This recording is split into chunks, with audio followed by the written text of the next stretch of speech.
उत्तर प्रदेश के आगरा जिले में कोरोना मरीजों की मौत से जुड़ी एक रिपोर्ट ने सरकार के तमाम स्तरों पर हड़कंप मचा दिया। आगरा के एसएन मेडिकल कॉलेज में भर्ती होने के 48 घंटे के भीतर 28 मरीजों की मौत का मामला सामने आया। बताया जा रहा है कि 28 मरीजों को अलग अलग तारीखों पर अस्पताल में भर्ती कराया गया था, लेकिन भर्ती कराने के 48 घंटे के भीतर इन मरीजों की मौत हो गई। इस मामले का खुलासा तब हुआ जब सरकार के नोडल अधिकारी बनाए गए पावर सेक्रेटरी एम देवराज ने अपनी रिपोर्ट शासन को सौंपी। इस रिपोर्ट में बताया गया है कि अस्पताल में भर्ती कराए गए 28 मरीजों की इलाज शुरू होने के 48 घंटे के भीतर ही मौत हो गई। अब इस मामले में सरकार ने जांच के आदेश दिए हैं। सरकार ने स्वास्थ्य विभाग से उन मरीजों की डिटेल्स मांगी हैं जिनकी मौत इलाज शुरू होने के 48 घंटे के भीतर हुई। इसके अलावा इन मरीजों की पास्ट केस हिस्ट्री, अस्पताल में भर्ती होने की तारीख, अस्पताल में भर्ती होने की स्थितियां, उन्हें अटेंड करने वाले डॉक्टरों का नाम, दी गई दवाएं और मौत के कारण के संबंध में भी जानकारियां मांगी गई। हालांकि इस मामले में स्पष्टीकरण देते हुए आगरा के सीएमओ का कहना है कि जिन मरीजों की मौत 48 घंटे के भीतर हुई है उन्हें बेहद गंभीर परिस्थितियों में अस्पताल में एडमिट कराया गया था। इसके अलावा इन मरीजों की हालत काफी गंभीर थी और उन्हें देरी से अस्पताल लाया गया।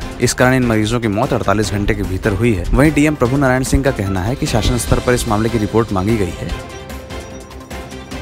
यूपी के कानपुर में राजकीय बाल संरक्षण गृह में तमाम लड़कियों के गर्भवती पाए जाने के बाद विपक्ष योगी सरकार पर हमलावर है। विपक्ष का कहना है कि इस मामले की उच्च स्तरीय जांच कराने की जरूरत है। हालांकि कानपुर के डीएम ने इस मामले में स्पष्टीकरण देते हुए कहा है कि संवासनीय गृह में कुल 57 लड़कियों की जांच कराई गई थी। इसमें 7 लड़कियां गर्भवती पाई गयी और इसमें से 5 कोरोना पॉजिटिव भी पाई गई है। हालांकि डीएम ने इस मामले में स्पष्टीकरण देते हुए यह भी कहा है कि जिन लड़कियों के गर्भवती होने पर विवाद की स्थिति बनाई जा रही है वो सभी शेल्टर होम में लाए जाने से पहले ही गर्भवती थी। इन लड़कियों से जुड़े मामलों को लेकर तमाम जिलों में एफआईआर भी दर्ज है। वहीं कानपुर के एसएसपी दिनेश कुमार पी ने कहा है कि इस मामले को बेवजह तूल दिया जा रहा है। एसएसपी ने स्पष्ट किया है कि जिन लड़कियों के गर्भवती होने पर विवाद बनाया जा रहा है वो लड़कियां शेल्टर होम में लाए जाने से पहले ही गर्भवती थी, जिसके मामले आगरा, कन्नौज समेत तमाम जिलों में दर्ज है। वहीं दूसरी ओर प्रियंका गांधी समेत तमाम विपक्षी पार्टियों ने इस मामले को लेकर योगी सरकार पर निशाना साधा है। विपक्षी पार्टियों ने इसे बिहार के मुजफ्फरपुर स्थित शेल्टर होम कांड से जोड़ा है और इस मामले की जाँच की भी बात कही है। जम्मू कश्मीर में अपने साथियों के अंत से बौखलाए आतंकियों ने अब देश की राजधानी दिल्ली समेत तमाम राज्यों में हमले की साजिश रची। खुफिया एजेंसियों ने दिल्ली समेत वेस्ट यूपी के कुछ इलाकों में आतंकी हमले का अलर्ट जारी किया है, जिसके बाद तमाम जिलों में सघन तलाशी अभियान चलाया जा रहा है। खुफिया एजेंसियों की ओर से पश्चिमी उत्तर प्रदेश के मेरठ, शामली और मुजफ्फरनगर जिलों में अधिकारियों को पूरी सतर्कता बरतने के निर्देश दिए गए। एजेंसियों के अलर्ट के बाद से ही सहारनपुर समेत उत्तर प्रदेश के तमाम जिलों में सघन तलाशी अभियान चलाए जा रहे हैं। इसके अलावा उत्तर प्रदेश दिल्ली बॉर्डर पर भी पूरी तलाशी के बाद ही वाहनों को आगे जाने की अनुमति दी जा रही है।